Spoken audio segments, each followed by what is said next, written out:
आज पटना के गांधी मैदान में सूरज ढल रहा था, हवा में ठंडक थी और हजारों लोग चिल्ला रहे थे जय बिहार जय भारत। और अचानक चिराग पासवान की आंखें नम हो गई। क्यों?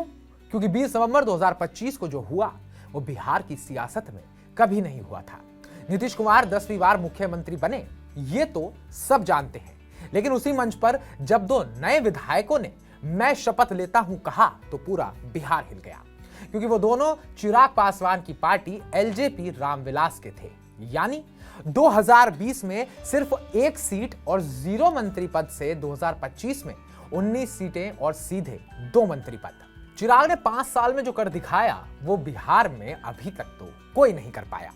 चिराग ने शपथ के बाद माइक लिया और कहा, आज पापा होते तो सबसे ज्यादा खुश वो ही होते। ये उनका सपना था, पासवान समाज का हक बिहार की सत्ता में सबसे आगे हो।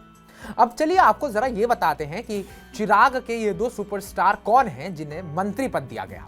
पहला नाम संजय कुमार सिंह, महुआ से आते हैं। ये वो शख्स है जिसने लालू परिवार को रुला दिया। तेज प्रताप यादव जो कि लालू के बड़े लड़के हैं, उनकी घरेलू सीट महुआ में 20,000 से ज्यादा वोटों से उन्हें हरा दिया।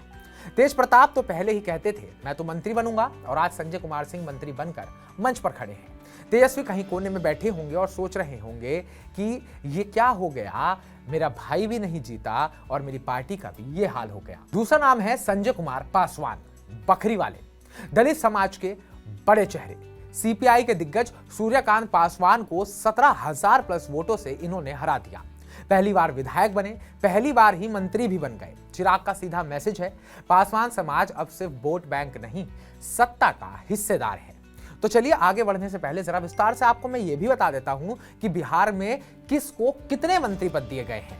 बीजेपी 79 सीट जीती और 14 मंत्री पद मिले, यानी कि सबसे बड़ा भाई सबसे ज्यादा कुर्सियां। जेडीयू 85 सीटें जीती, 8 मंत्री पद मिले। नीतीश का कोर पर बीजेपी से कहीं थोड़ा पीछे। एलजेपी रामविलास 19 सीटें जीती, सबसे छोटी पार्टियों में से एक, लेकिन 100% का स्ट्राइक रेट। हम सेकुलर 51 सीटें जीती, जीतन राम मांझी का बेटा संतोष सुमन मंत्री बना। राष्ट्रीय लोक मोर्चा 41 सीटें जीती और उपेंद्र कुशवाहा का बेटा दीपक प्रकाश मंत्री बना।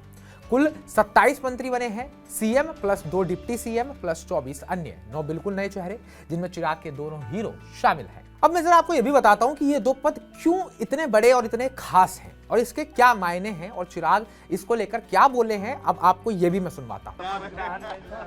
आज पार्टी के लिए यकीनन एक बड़ा दिन है और आज के दिन सबसे पहले मैं मेरे नेता, मेरे पिता आदरणीय रामविलास पासवान जी को याद करता हूं। मैं जानता हूं कि आज सबसे ज़्यादा खुश वो होंगे, वो पार्टी को जिन ऊंचाइयों पर देखना चाहते थे।